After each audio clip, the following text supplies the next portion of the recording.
No livro de Romanos, no capítulo 7, versículos 19 e 20, Paulo diz algo bem interessante. Ele diz assim: pois não faço o bem que eu quero, mas justamente o mal que eu não quero fazer é o que eu faço.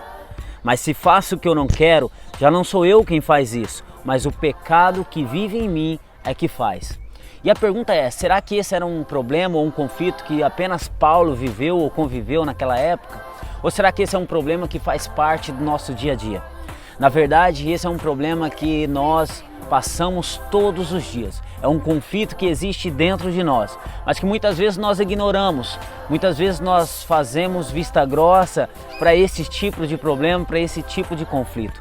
Paulo diz que quando ele faz aquilo que ele não quer fazer, já não é ele que faz, mas é o pecado que habita nele, é o pecado que muitas vezes domina ele. Mas a palavra de Deus diz também que nós agora somos novas criaturas em Cristo e que nós agora somos templo do Espírito Santo, ou seja, o Espírito Santo vive em nós.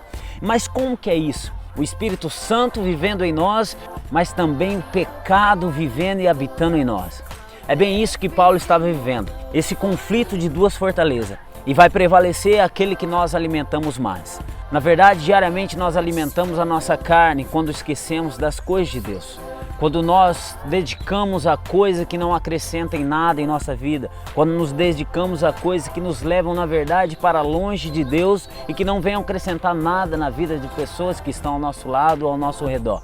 Nós alimentamos a nossa carne quando pensamos em si mesmo, quando pensamos nos nossos próprios desejos, anseios, no nosso próprio futuro, esquecendo daquilo que Deus realmente quer para as nossas vidas, esquecendo do propósito de Deus e buscando viver o nosso próprio propósito, vivendo o nosso próprio caminho e esquecendo de seguir os caminhos de Deus.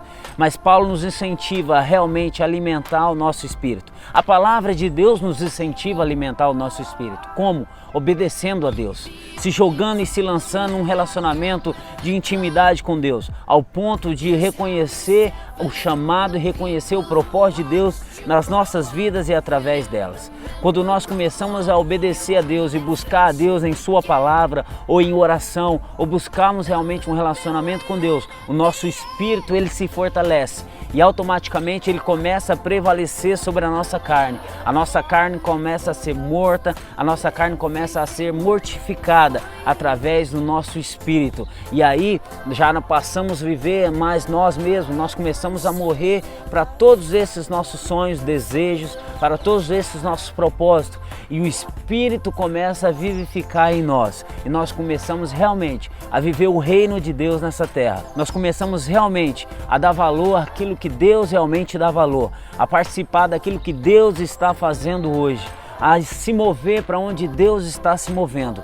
Então, o desafio que eu faço a você, comece a realmente alimentar o seu espírito, ao ponto que ele prevaleça sobre a sua carne, ao ponto que você não faça mais aquilo que você quer, mas aquilo que Deus está te direcionando a fazer, porque esse é o sonho de Deus.